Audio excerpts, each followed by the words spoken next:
qué es difícil de hacer diagnóstico? Lo vamos a ver. Cuando se sospechaba de que no iba a haber problema de COVID, se decía de que posiblemente las personas iban a tener más problemas mentales que cualquier otro momento del mundo y que el principal problema sería demencia. Lo que vamos a hablar específicamente es el del trastorno depresivo mayor, ¿ya? No vamos a hablar de otras condiciones de depresión menor, ¿no? Porque este no es el tema. Lo único que vamos a hacer es hablar sobre el trastorno depresivo mayor.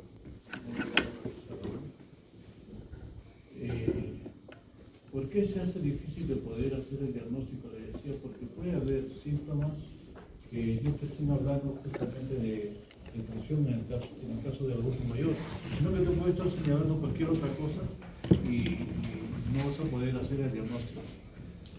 El problema es que va a haber alteraciones que van a causar problemas en su vida social y también puede incrementar la mortalidad, como vamos a ver en un rato. También causa discapacidad. Y uno de los grandes problemas es que si diagnosticamos bien, ¿no? El problema empieza a surgir del tratamiento. El arsenal terapéutico para depresión en comparación con demencia es súper, ¿no? Tenemos cualquier cantidad de medicamentos antidepresivos. Hace mucho tiempo, más de 70 años que ya se tiene ya productos antidepresivos. Pero el problema que es que a pesar de contar con tantos medicamentos, la tasa de tratamientos inadecuados es bien alta. O sea, no se logra manejar bien el problema de depresión y eso en el adulto mayor debería funcionar. La definición que siempre nos dicen, ¿no? Es un estado de ánimo triste, una tristeza patológica, desproporcionada y profunda, ¿no? En donde vamos a encontrar que hay pérdida del interés, incluso de la ilusión de vivir, ¿no? Siendo incapaz de realizar actividades que antes podía hacerlas normalmente. Otras cosas importantes que va a tener, aparte de la tristeza profunda, es la presencia de alteraciones del sueño, del apetito, la presencia de síntomas somáticos y alteraciones del contenido del pensamiento. Entonces, como pueden ver, hay varias cosas importantes que debemos tener presentes. Lo que más frecuentemente se presenta en el adulto mayor son las alteraciones del sueño y el apetito, y eso nos va a ayudar incluso a hacer el diagnóstico, como vamos a ver dentro del caso. ¿Qué características tiene la depresión en el adulto mayor? Primero, ¿no? Que cualquier patología que tenga se va a acentuar, ¿no? Va a ser más grave, digamos así. No hay mucha especialidad de la tristeza, entonces el diagnóstico, la definición que hace un momento hemos hecho, sensación de tristeza profunda, patológica, no existe tanto en el adulto mayor. Y ese será el problema. Puede haber tendencia al retraimiento y aislamiento,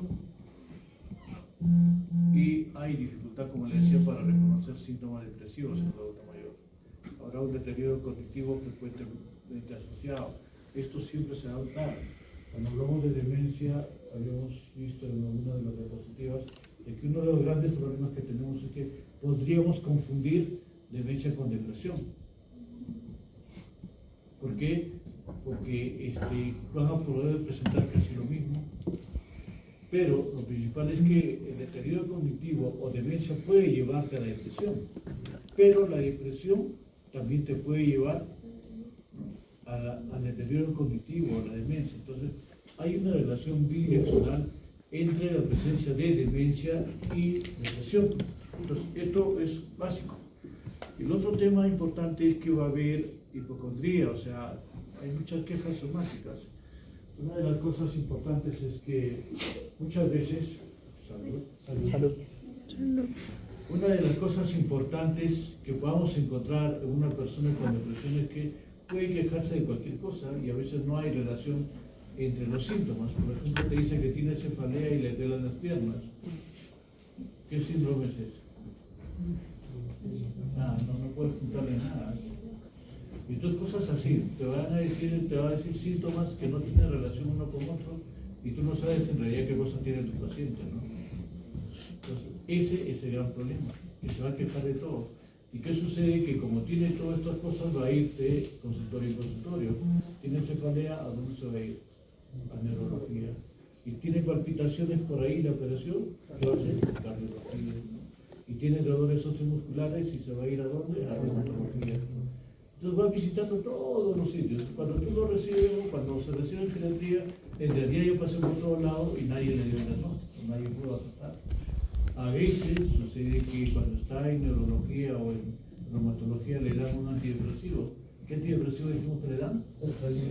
No, amitriptilina, ¿verdad?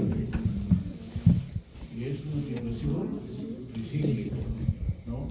Entonces, por ahí puede calmar un poquito la molestia, ¿no? Porque le dieron algún antidepresivo, pero que hace mucho daño en el adulto mayor, como vamos a verlo dentro de un rato. También puede haber síntomas psicóticos, como también presencia de delirio. Una de las cosas que puede ayudar mucho para hacer el diagnóstico en el adulto mayor es que son muy irritables, están muy fastidiados, incómodos por cualquier cosa, le molesta que venga la gente, le molesta que digan algo, le molesta que lo ordenen algo, en fin, están muy irritables. Estos a veces son un síntoma muy importante que nos ayuda a hacer el diagnóstico. Luego, obviamente, si tiene muchas enfermedades, este problema va a causarle la depresión. Y es muy frecuente también la presencia de enfermedad cerebrovascular. También, igual como habíamos hablado para el deterioro cognitivo,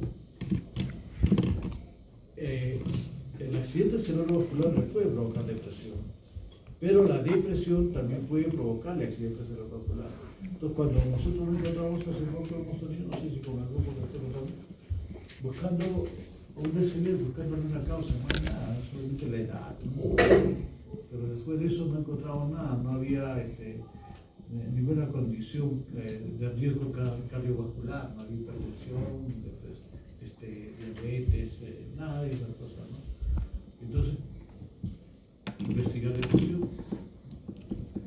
Muy bien, entonces también el hecho de que tomen muchos medicamentos podría terminar provocando depresión en la persona. Las consecuencias van a ser obviamente aislamiento social, baja calidad de vida, ya lo dijimos, que va a haber incremento del uso de servicios de salud, porque van para todos lados, ¿no? Deterioro cognitivo, ya hablamos, riesgo de cronicidad, se puede ver, ¿no? O hay que borrar necesariamente. No, sí se ve, doctor, pero ¿no? es una borradita. Este problema, riesgo de cronicidad, ¿de dónde vendrá?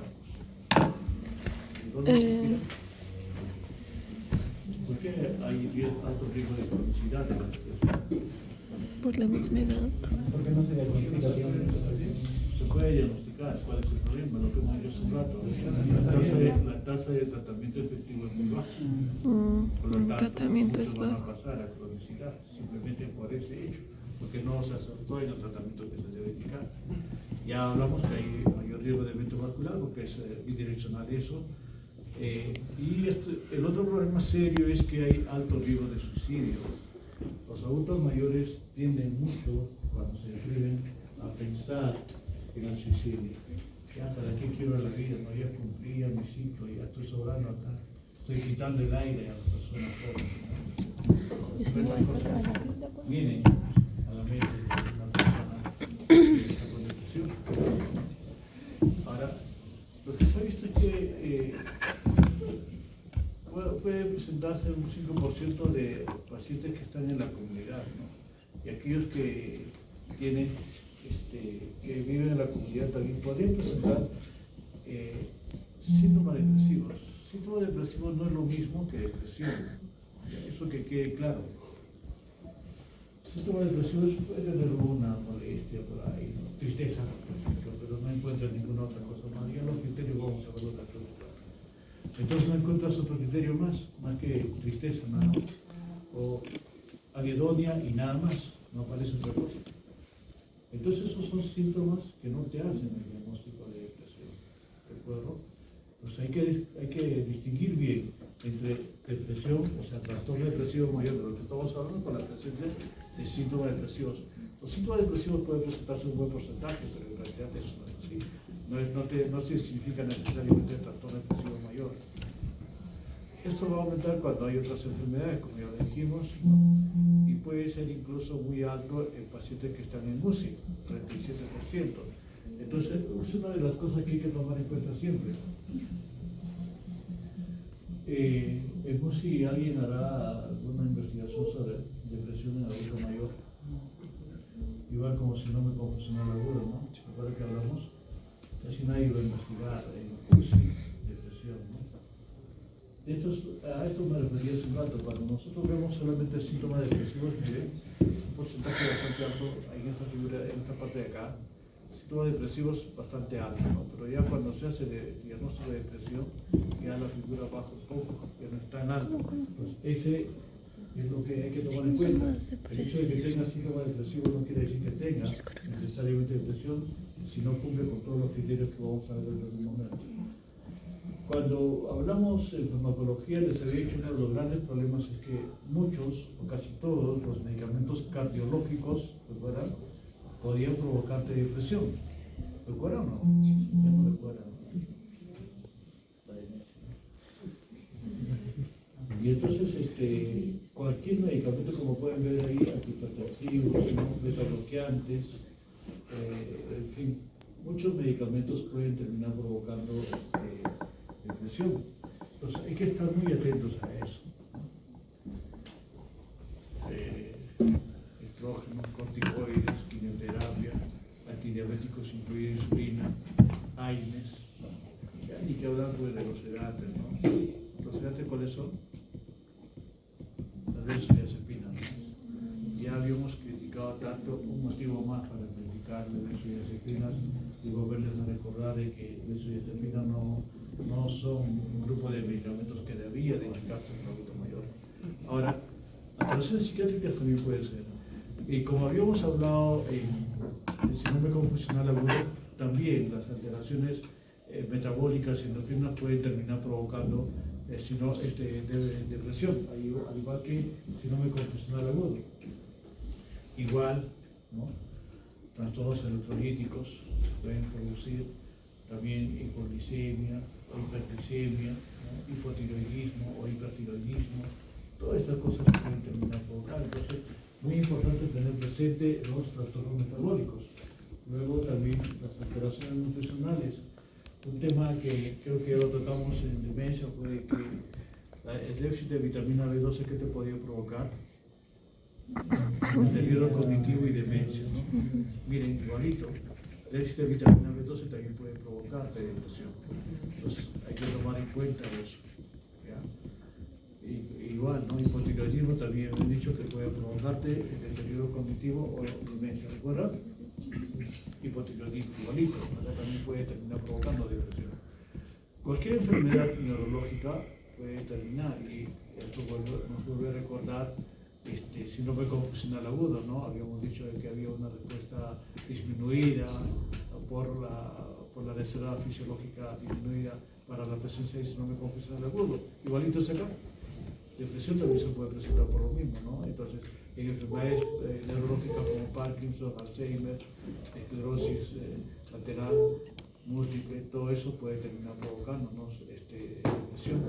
Enfermedades cardiovasculares también, insuficiencia cardíaca, infarto agudo del miocardio, hipertensión arterial, arritmias, todo eso también termina provocando. Entonces, lo mismo. La enfermedad te puede provocar, pero también el tratamiento te puede provocar. Entonces hay que tener mucho cuidado. Hacemos diagnóstico de hipertensión arterial, no vemos ningún problema de depresión, y luego a las 3 o 4 semanas se empiezan a presentar depresión. Hay que revisar si es por el medicamento.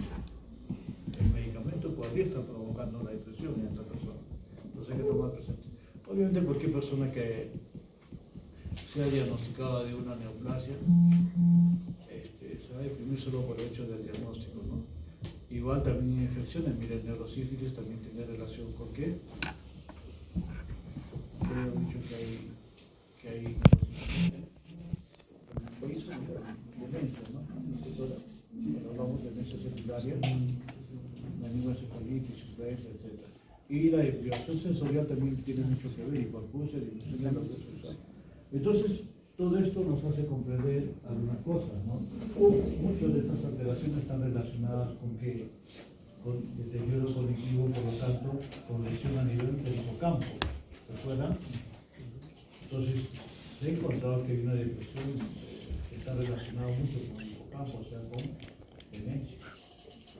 Existe ese problema. Igualito, si vamos a hablar de neurotransmisores también, si lo relacionamos con síndrome compulsivo va a ser lo mismo. Entonces, ¿qué se ha visto? Que los factores de riesgo biológico que están relacionados con depresión, ¿no? Bueno, primero la edad, y segundo, que sean mujeres, ¿no? Pero a partir de los 80 años es más frecuente de varón. Aquellos neurotransmisores que están relacionados con depresión, ¿no? Están relacionados con el sistema noradrenérgico, serotoninérgico y dopaminérgico. Algo tiene parecido con lo que habíamos visto en el sistema compulsivo. También hay un componente genético, hay relación con lesiones vasculares en la sustancia blanca. Entonces, los factores de riesgo psicosocial obviamente van a estar relacionados con aquellas cosas que sea en la adulta mayor, por ejemplo, pérdidas, ¿no? Muerte de COVID, o ser querido, pérdida de la salud, que empiezan a realizar enfermedades, eso también lo va a disminuir, y pérdida de la funcionalidad igual, ¿no? O sea, pérdidas familiares, pérdidas de la salud, pérdidas de la funcionalidad, van a ser factores importantes que pueden desencadenar la presencia de depresión y también el caso de soporte social. Al igual que muchos cuadros, también depresión está muy relacionada con la genética. Se han hecho estudios muy amplios, incluso con gemelos italianos que se supone que tienen todas las mismas características. Dejaron a un niño con la familia y sacaron a otro niño a un ambiente en donde no había problemas de depresión, porque obviamente cuando sacó a la familia depresiva podría ser esa la causa. Entonces, si lo sacas de ahí, de ese ambiente, y vive en otro ambiente donde no hay ese problema, le das una vida en que difícilmente debería presentar depresión. Los niños igual, o sea, las personas igual presentaban depresión. Por lo cual, el factor genético es muy importante para la presencia de depresión. Se dice que más o menos los factores genéticos van a influenciar en un aproximado del 30-40% de la presencia de depresión. Y el otro 60-70% obviamente son factores ambientales. Y eso está relacionado principalmente con el curso de vida. O sea, aquellas personas que han tenido ciertos problemas o limitaciones desde el momento mismo de nacer tienen mayores posibilidades de tener problemas. Cuando habíamos hablado de sarcopenia, recuerdan que decíamos que las personas de bajo peso al nacer tenían mucha posibilidad de hacer sarcopenia. Acá es lo mismo. Aquellos factores que va a cargar la madre podrían ser los desencadenantes que posteriormente la persona va a hacer depresión. Entonces, intraútero se corre mucho riesgo aquellas personas que van a hacer depresión. Entonces, hay una relación y eso va pasando en el curso de vida, como pueden ver, traumas que pueden suceder, por ejemplo, adversidades interpersonales, abuso sexual infantil, ¿no? Son cosas que van a afectar a la persona y que al final, cuando es adulto mayor, puede terminar provocándole depresión. También hay una relación, como ya lo hemos conversado en la segunda clase, de medicamentos relacionados con los síntomas depresivos y después la aparición de depresión. Y como pueden ver, la primera columna, absolutamente todos son medicamentos cardiológicos, ¿no es cierto? Y luego puede ser AINE, los AINES, luego medicamentos que se van a usar para el sistema nervioso, como neurolépticos, levodopa, carbidopa, carbamazepina, fenitoína, ¿no? Estos son anticonvulsivantes, antiparkinsonianos, antipsicóticos, todos ellos pueden tener relación. Los tratamientos de la vastatina también, realmente no se usa ya mucho, ya casi está muy mercado, ¿no? Atorvastatina, rosuvastatina, Entonces, hay ciertos medicamentos que están relacionados entonces con la presencia de depresión. En conclusión, habrá factores predisponentes, contribuyentes y precipitantes. Los predisponentes están relacionados principalmente con la estructura de la personalidad. Por ejemplo, personas obsesivas o muy dependientes. Obviamente, estas personas muy fácilmente pueden hacer depresión. Eso sucede en que sacando una nota, ¿no? Todo el tiempo sacan 18, 20 y luego ya clínica médica 13. ¿Sí o no? Entonces hay que tener mucho cuidado con este tipo de casos de personalidad. Después lo otro es que cuando hay poca respuesta o no hay una respuesta adecuada a situaciones de tensión, ¿qué profesional tendrá problemas de ese tipo? Los psicólogos. ¿Los de salud? No. ¿Quiénes? Los médicos. ¿No?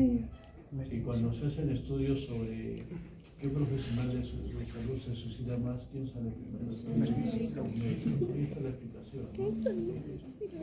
Aunque si no puede soportar situaciones de tensión, están aquí para cambiarse. No. Entonces, este es un grave problema. Para nosotros es un grave problema. Luego ya vamos a hablar de la predisposición biológica hace un rato, ¿no? Factores contribuyentes, situación socioeconómica es prácticamente muy importante, ¿no? Hablando de los médicos, ¿no? Si está en la ONP, ¿cuánto creen que va a ganar un médico cuando se jubile? La ONP, 600. A lo mucho llega a 900 soles, ¿no? ¿Y cuánto gana antes de jubilarse? 20.000. Bueno, si enseña en la Universidad Continental. 20.000, fue 20.000, 25.000. Y encima es auditor y todo lo demás. No, ya, 50.000. Dependiendo, ¿no? Entre 15 hasta 30.000 soles, 30.000 soles mensuales. ¿Así fue? Están llegando en un buen Aquí tiempo. así. Los médicos de 10, 15 años atrás no ganaban tanto como se gana ahora, y los que vienen van a ganar mucho más de lo que nosotros ganamos, ¿no? Entonces, ¿qué crees que va a suceder con la persona que gana 15.000 y de pronto empieza a ganar 900 soles? Depresión, pandemia.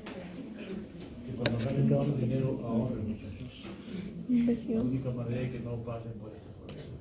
El otro tema es la dinámica familiar, ¿no? ¿Han escuchado el síndrome del nido vacío? Ay, sí. ¿Qué van a pasar? No. O sea, mientras están dependiendo de padres, todavía están en la casa de los padres, ¿no es cierto? Pero una vez que ya se independizan, se van y los padres como quedan, los dos solitos nuevamente, ¿no? Ese es el síndrome del nido vacío. Y eso también puede causar depresión cuando no están preparados para eso, ¿no? El grado de escolaridad es muy importante. Se ha visto que a menor grado de escolaridad, mayor probabilidad de presentar depresión. Pertenecer a un grupo étnico también es muy importante, ¿no? ¿Con qué tendrá que ver la pertenencia a un grupo?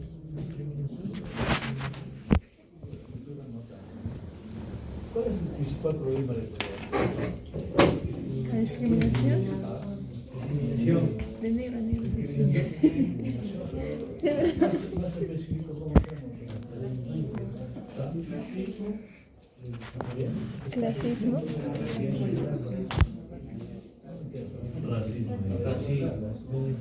Racismo, ¿no? Venezolano.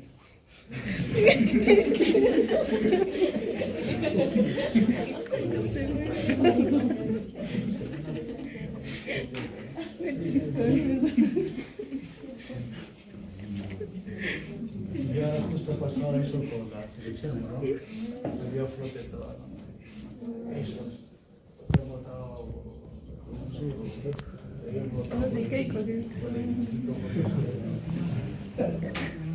hay mucho racismo, demasiado racismo. Y queremos olvidarlo, pero eso se da en todas las sociedades. Bueno, el Perú es una de las sociedades más racistas que hay. El cholo cholea al otro cholo, ¿no? Típico. Pues no hablemos de los indígenas, ¿no? Como hablamos de ellos. Después las formas de violencia y todo. ¿Qué formas de violencia conocen ustedes? Económico. Ya, bueno, justo eso quería que lo digas al final, ¿no? Porque hay otra cosa más, ¿no? Violencia física, psicológica. Una de las cosas es la económica. ¿Habrán escuchado alguna vez de cómo los hijos quitan incluso la casa a los padres y lo dejan en la calle? ¿No? Sí, sucede. Sí, va. Entonces, mucha violencia hay con respecto al adulto mayor.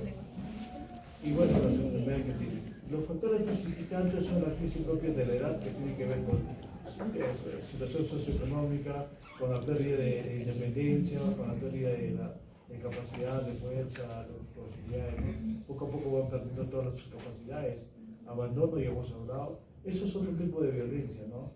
Hay una ley que supuestamente protege al adulto mayor, que dice que los hijos tienen que mantener a los padres, pero se cumple o no se cumple. Debe ser igualito como a los padres que no pasan mantención a los hijos, ¿no?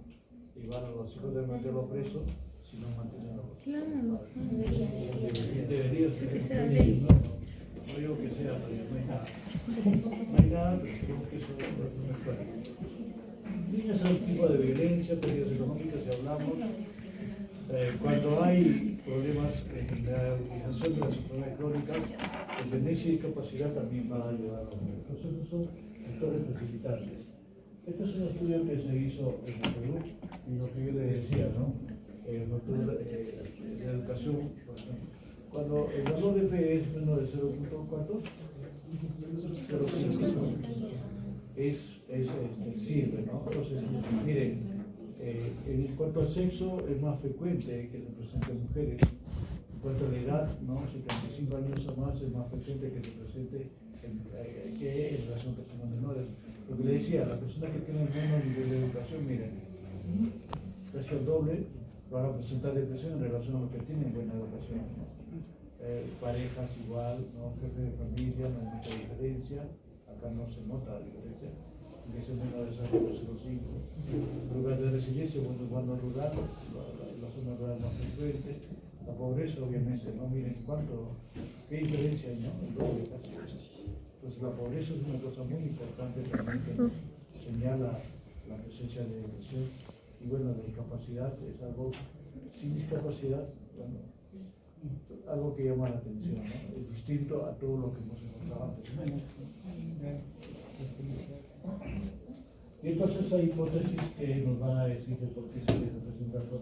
Porque es una hipótesis, porque al final, si bien es cierto, se han estudiado algunos neurotransmisores, ¿no? Pero a fin de cuentas no se llega a determinar en realidad qué es lo que termina provocando.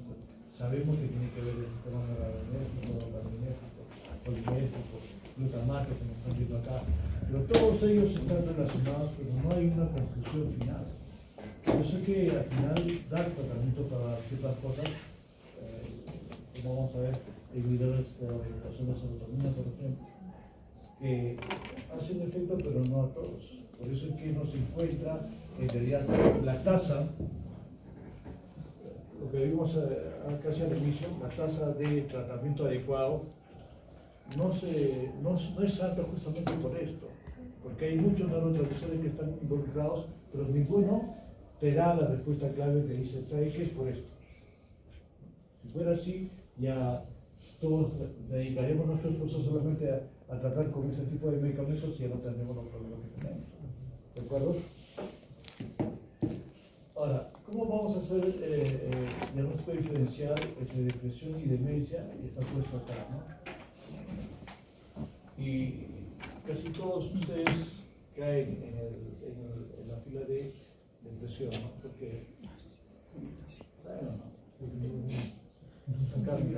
¿cuál es la respuesta que siempre dicen ustedes cuando se les pregunta? Porque no sabemos, estamos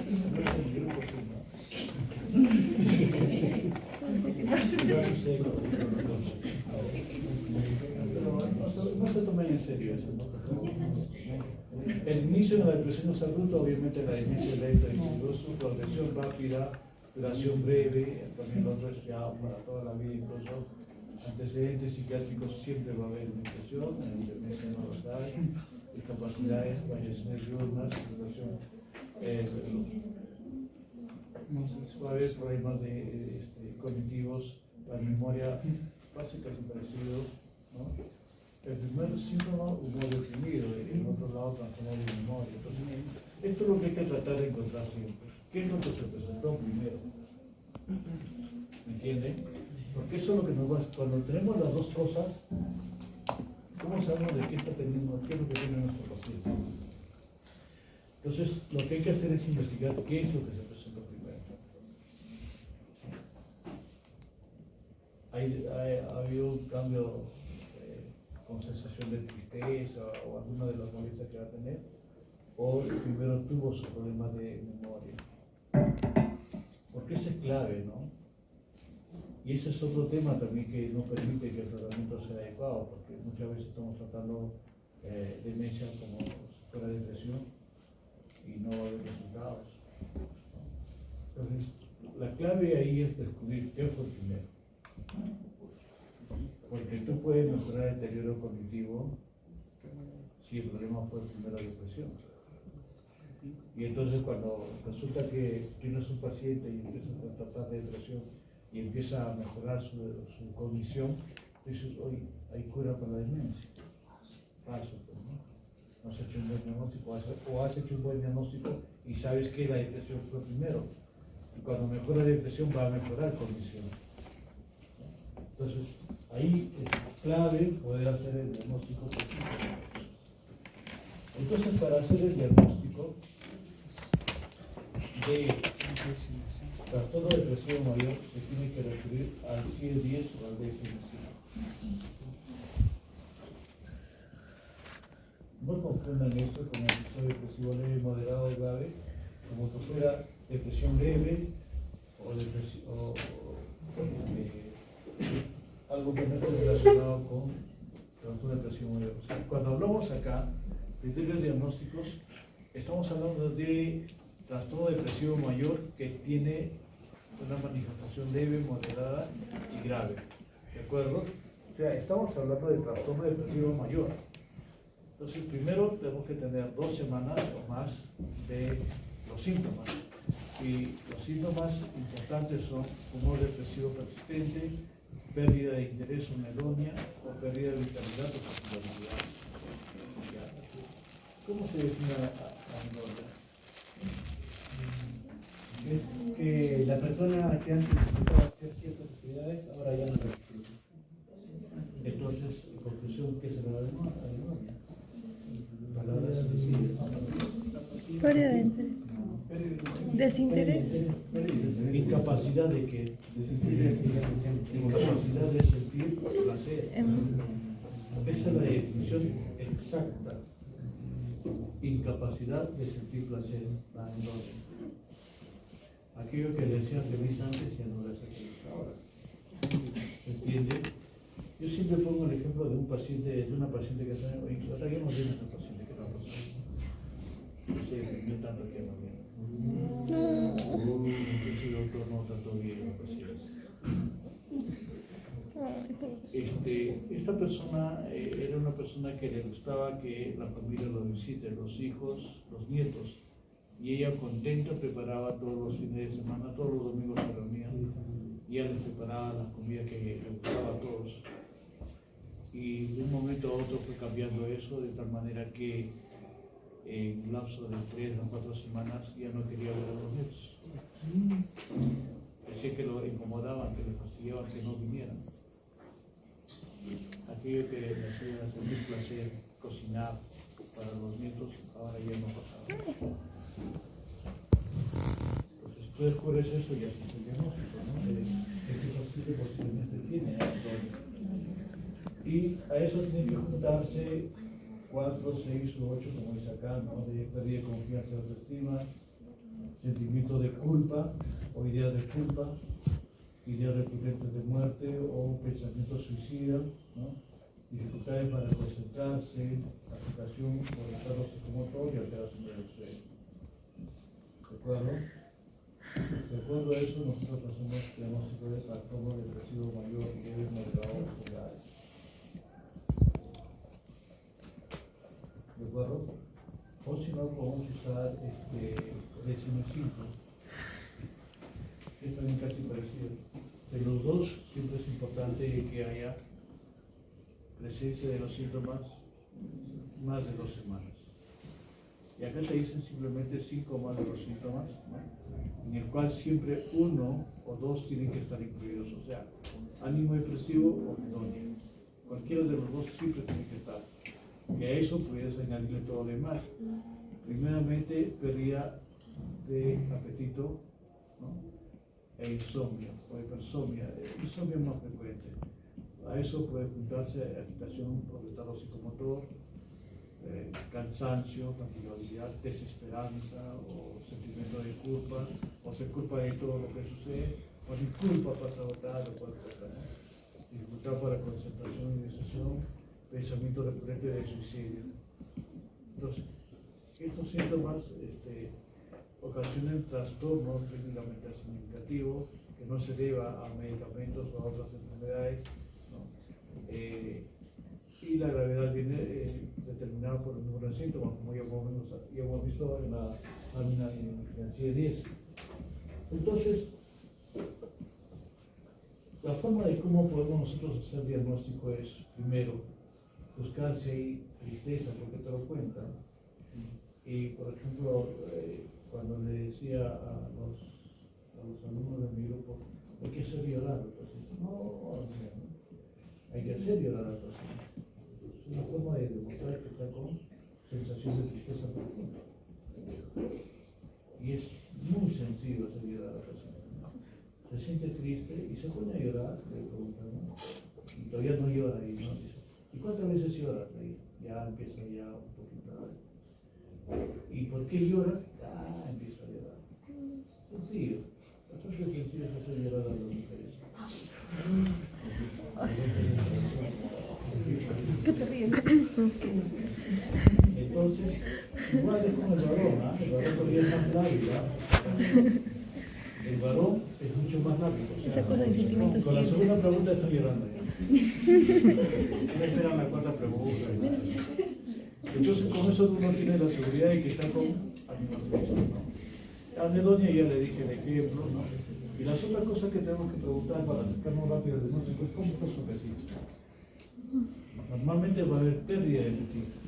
Y luego la siguiente pregunta es cómo está su sueño. Y el sueño es típico en la depresión, es casi un síntoma patognomónico. Perdón que se quedó con... ¿Qué le dije? ¿Cuál era el síntoma patognomónico cuando hablamos de sueño? Casi patognomónico. Ya se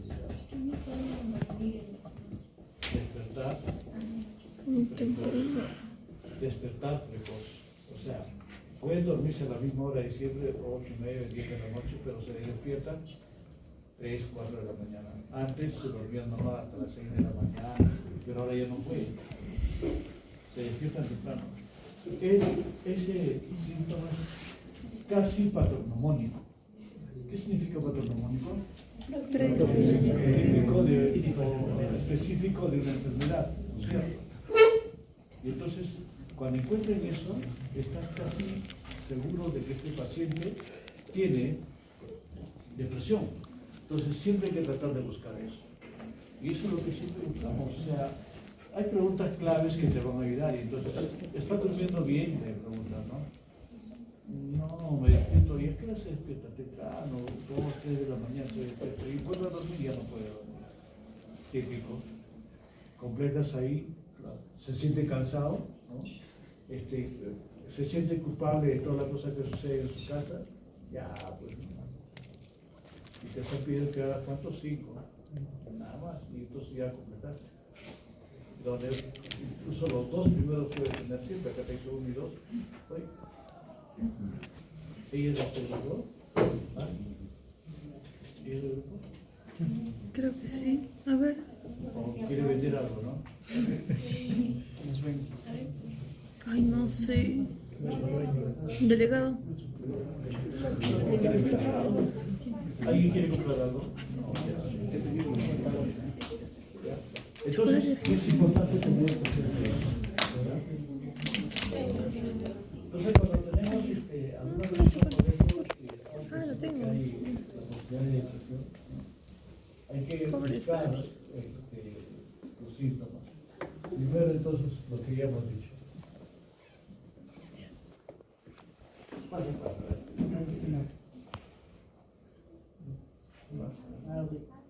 Abre la puerta. Ábrele. Para mí que no hay nadie. Disculpe, profesor, por tu molestia. Mi compañero se me ha olvidado unos audífonos en la cartera. Estaba vendiendo.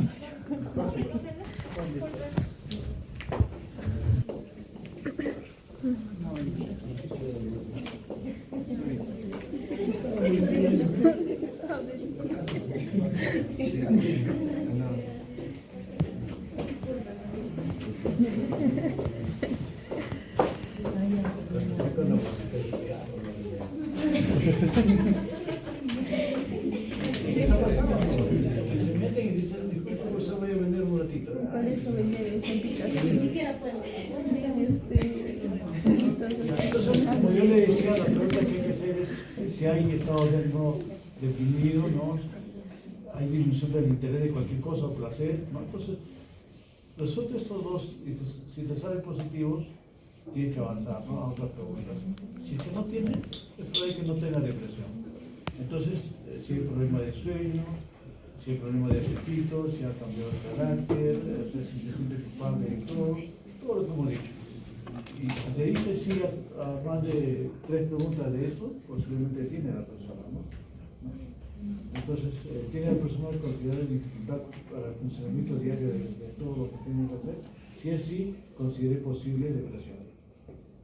¿De acuerdo? Entonces, lo que yo ya les expliqué, con preguntas que yo hago, ahí está puesto ahí, ¿no?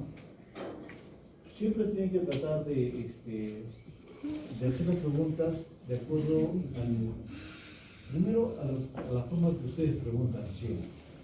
No se memoricen las cosas, nada, ¿no? No, ¿qué sentido tiene su pregunta y cómo lo preguntan ustedes?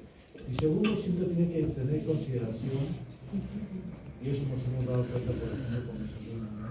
Que tienen que usar más o menos el idioma que ellos manejan, o sea, el nivel que ellos manejan.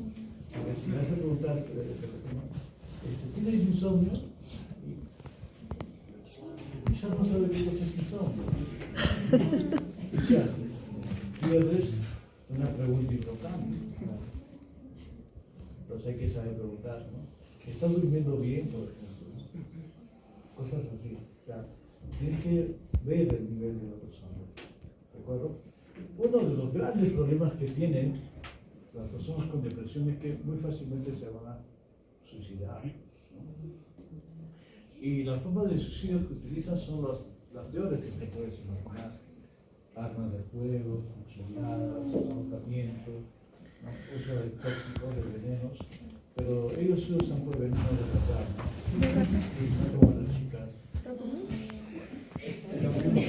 Hace todo la por ejemplo, ¿no? En el tiempo que trabajaba, hemos trabajado un buen tiempo en emergencia y siempre veíamos a las 8, 9, 10 de la noche los chicos que no tomaban veneno, para que y al final, ¿cuánto se había tomado? Casi. ¿Qué es lo que quería? Llamar la atención. En cambio, el adulto mayor no. Los órganos operados, ustedes saben que hay de dos tipos, ¿no? Sí.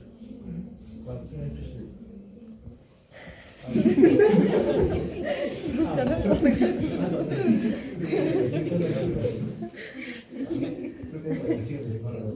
Hay, claro, es la potencia, ¿no? Hay potencia leves y potencia poderosa. O sea, hay algunos órganos perforados que son 300 veces más potentes que otros. 300 veces más potentes. O sea, tomas eso, con seguridad te vas a morir. Y de eso saben los adultos mayores. digo para que no pueda inventarlo. Pero es bien sabido, ¿no? Es bien sabido. Ellos piden ese tipo de no, que voy a fumigar. Y me dan ese tipo de medicamentos. Entonces, es bastante grave. Alguna vez me contaron, yo no vi, en emergencia un viejito que estaba en silla de ruedas y que siempre lo sacaban hacia el jardín después de tomarse desayuno. Se pusieron. Y se hizo todo. Apenas llegó a los pocos minutos ahí. O sea, son terribles en hacer las cosas. Entonces, recuerden eso que les he dicho. ¿Cuáles son los factores de riesgo de suicidios identificados? Altos niveles de desesperanza, que no puedan mirar, que tengan un mal estado, o sea, una percepción de su salud muy mala, mala calidad de sueño, limitación funcional, soledad, o sea, cuando viven solos. El ser varón, blanco y viudo es un problema muy serio. Enfermedades neurológicas incapacitante, enfermedades oncológicas que se han intentado alguna vez,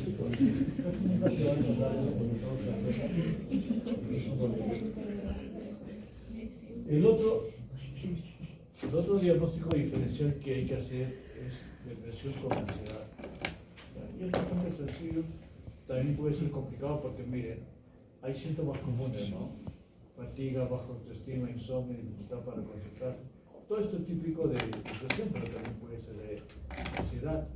Hay algunas otras cosas en ansiedad, por ejemplo, tensión, nerviosismo, percepción de peligro, ¿no? Igual como en depresión, lo que ya hemos hablado, pero lo que va a diferenciar claramente entre los dos, por favor escuchen, es el tipo de insomnio. En la ansiedad va a haber insomnio de conciliación. ¿Qué significa insomnio de conciliación? Cuando se tira en la cama, da 1000 vueltas en la cama y no puede dormir, ¿no? Esta es muy vieja ya, ¿no? La cosa es que no puede dormir, se echa en la cama y no puede dormir, ¿no? Ese es insomnio de conciliación. En cambio, en la depresión la persona se duerme pero se levanta muy temprano, como ya le dije hace un rato. Insomnio tardío. Entonces, eso es lo que nos ayuda a diferenciar entre ansiedad e insomnio cuando los síntomas comunes se presenten en ambos. Entonces, el diagnóstico obviamente va a ser clínico, se va a basar en lo que nosotros hacemos, o sea, anamnesis, revisión física, buscando patologías, y que no hay nada, empezar a investigar depresión. Ya hemos dicho el síntoma básico de tristeza, pero en el anciano no hay eso, ¿no? En el anciano vamos a encontrar aburrimiento, apatía, indiferencia. La anedonia, de todas maneras, es el síntoma más temprano de depresión. En esta paciente que les conté, por ejemplo, es lo primero que presentó. Posteriormente ya presentó tristeza, todas las demás cosas, ¿no? La anedonia es síntoma muy temprano. Y otra de las cosas es que puede haber sentimientos de angustia, puede haber casi psíquicas y también somáticas. Ya hemos hablado de esto, ¿no?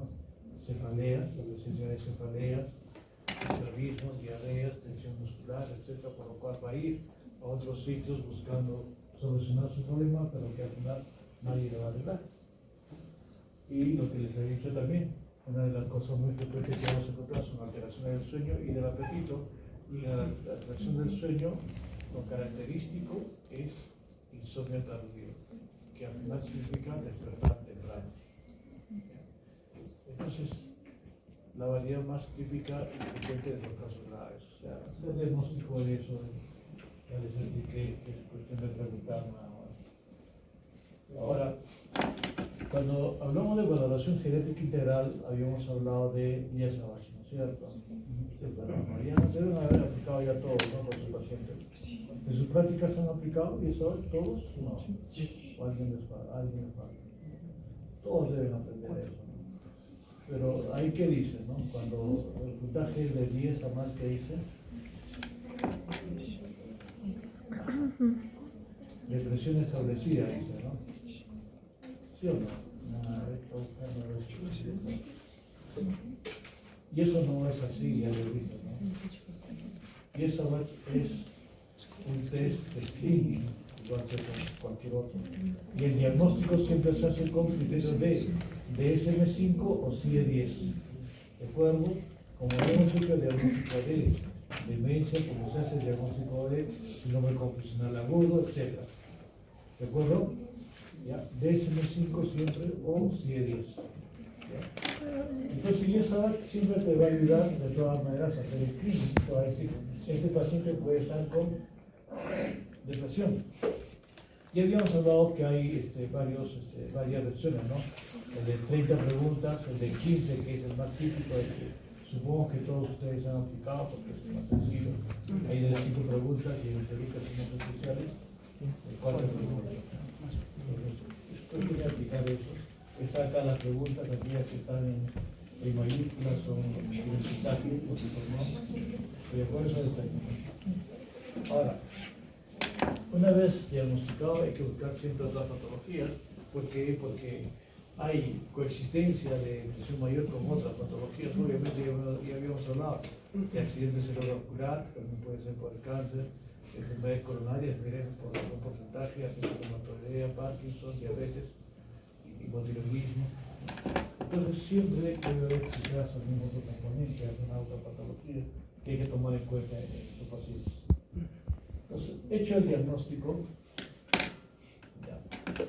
Una de las cosas que quiero que recuerden siempre es que quizás en psiquiatría van a estar opuestos a lo que nosotros decimos, pero nosotros manejamos adultos mayores. Cuando se tiene que tratar a un adulto mayor, lo importante es empezar lo más antes posible, tempranamente, con terapia reumatológica. No podemos andar con terapia cognitivo-conductual, cualquier terapia psicológica no nos va a ayudar. ¿Por qué? ¿Cuál es la razón? De todo lo que he dicho, ¿por qué tenemos que empezar temprano y rápido la terapia farmacológica? Por la tendencia al suicidio, porque se va a morir. Mientras esa terapia psicológica que el paciente se mata. Y acá tampoco no es la salvación, pero es una posibilidad grande de que podamos mejorar. Porque hemos dicho, si fallas en la primera, estás condenado, porque tienes muy poco tiempo para actuar, como lo vamos a hacer dentro de un minuto. Entonces la idea es siempre empezar rápido el tratamiento farmacológico en el caso de depresión. Cosa que va a ser inverso cuando hablemos de insomnio en la próxima clase. ¿Ya? Y entonces tenemos, como les decía, muchos medicamentos.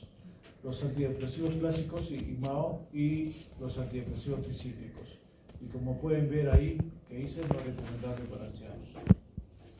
Toda esta primera lista, la primera diapositiva, son medicamentos que no deberían usarse en el adulto mayor.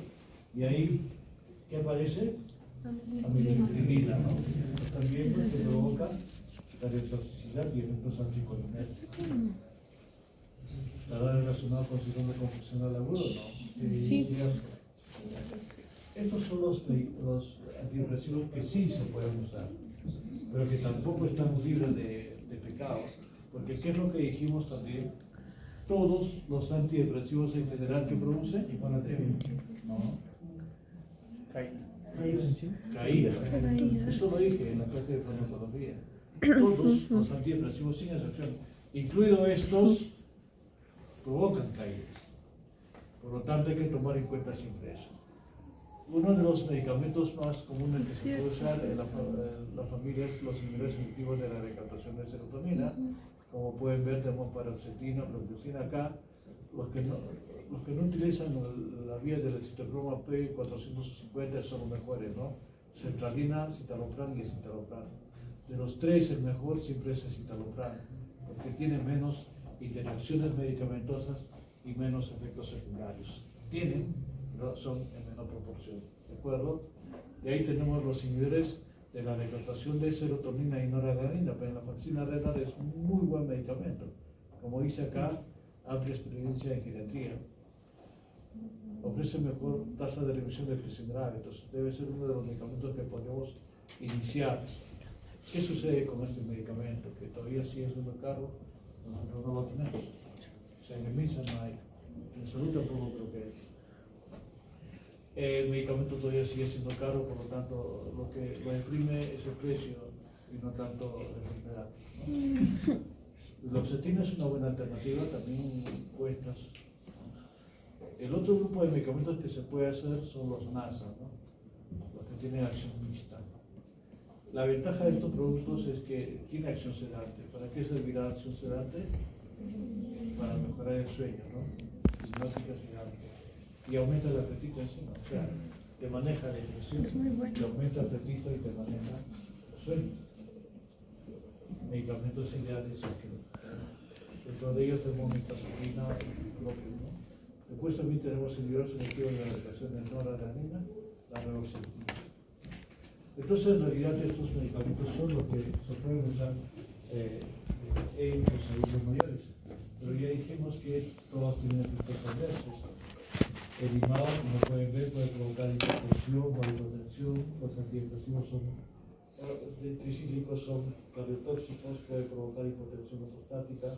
Y si encima estás dándole un antihipertensivo, te imaginas lo que te puede provocar. Te va a caer sí o sí.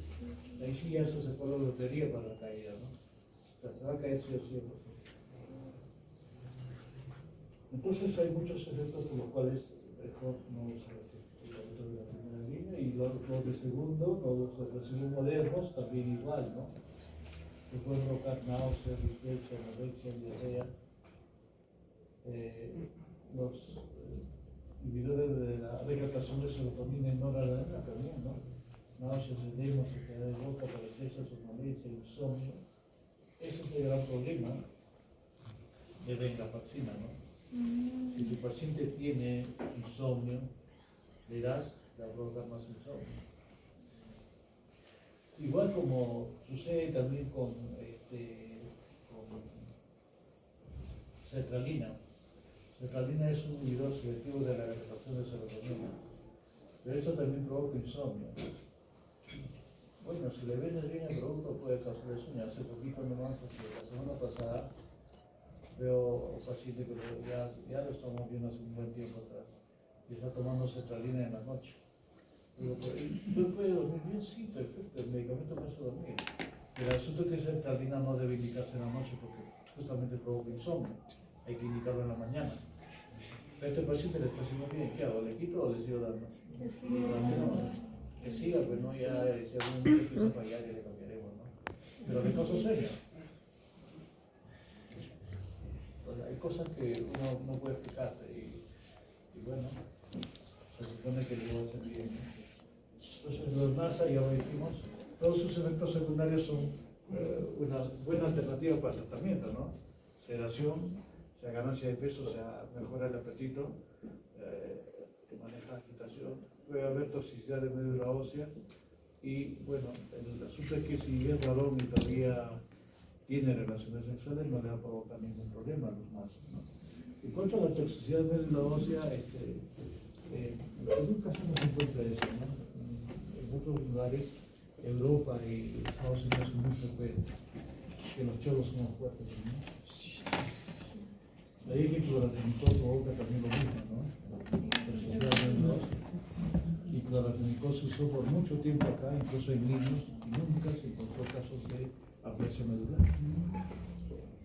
Ya no se usa mucho clorafenicol ahora, ¿no? Pero en su tiempo era un medicamento especial, incluso para la neumonía.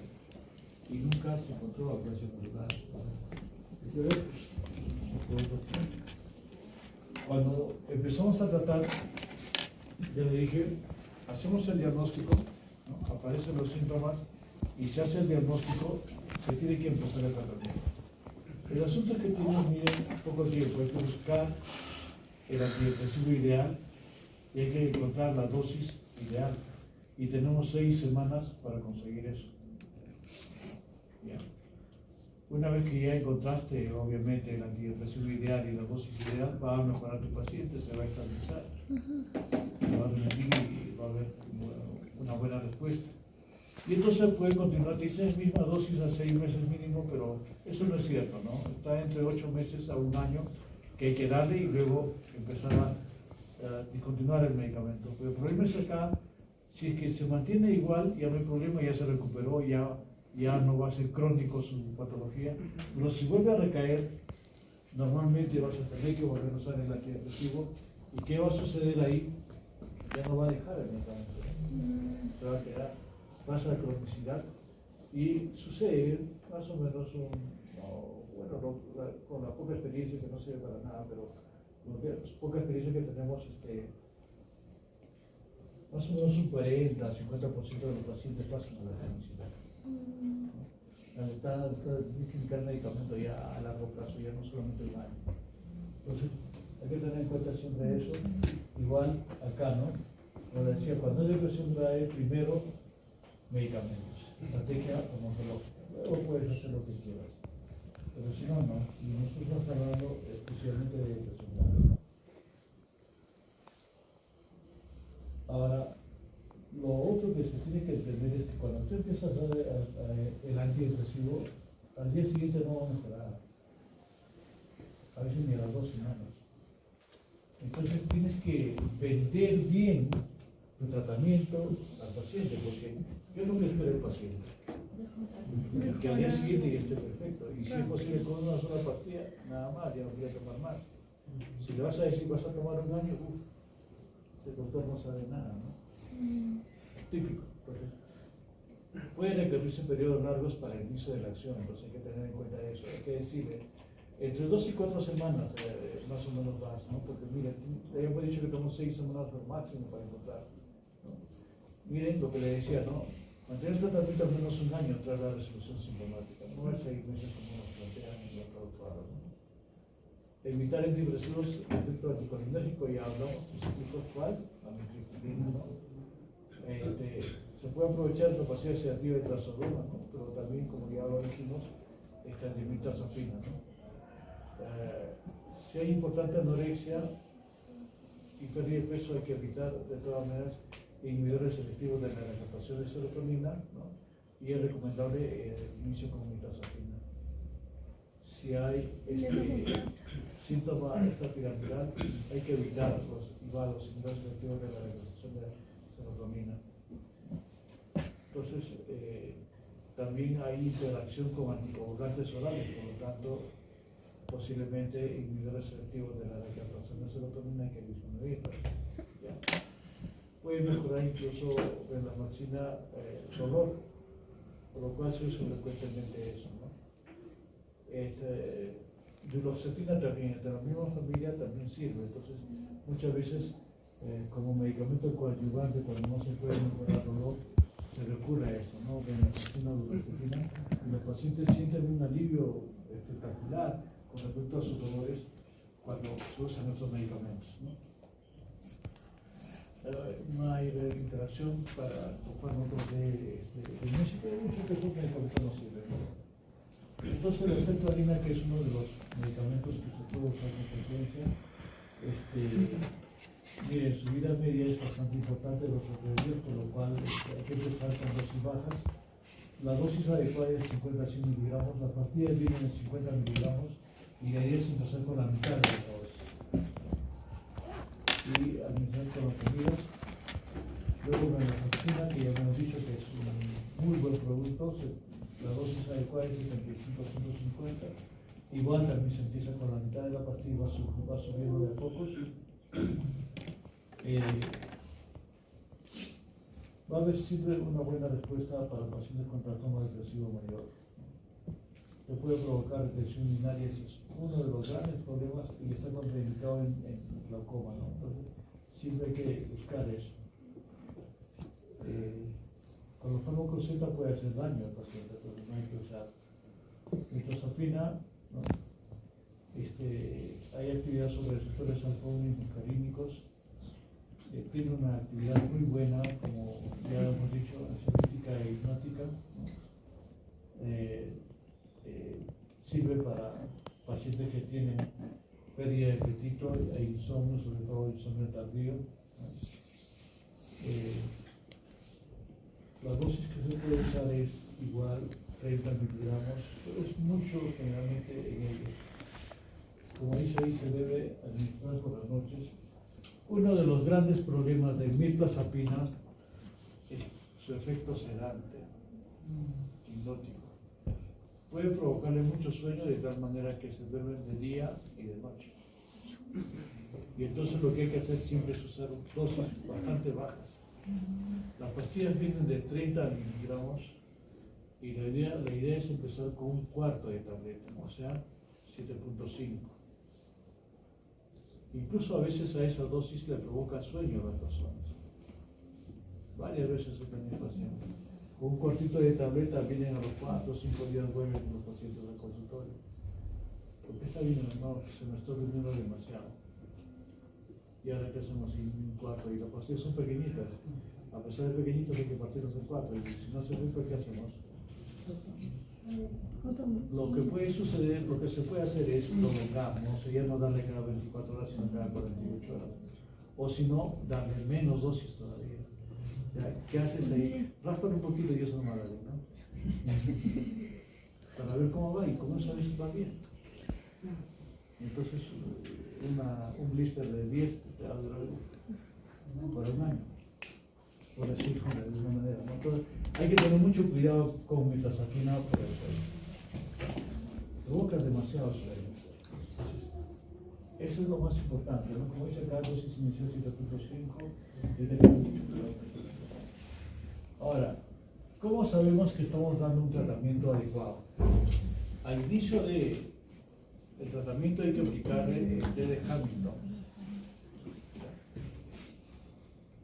Y entonces cuando empezamos a ver respuesta, lo que hay que ver es, pasadas las 6 semanas, 5 o 6 semanas, aplicas Hamilton y ves cómo va.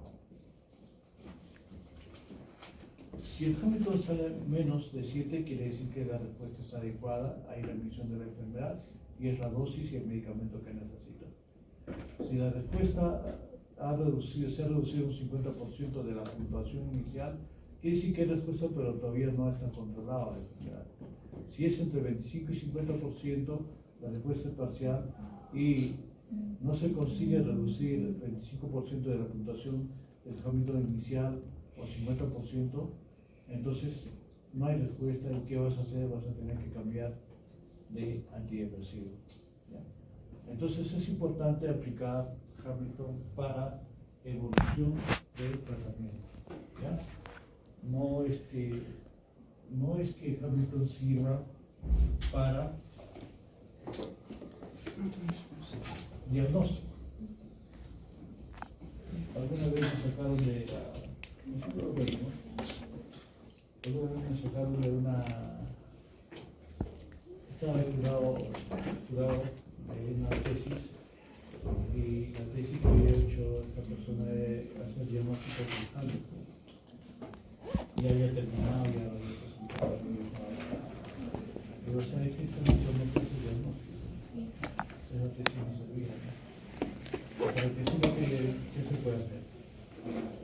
Sí. Sacar la prueba de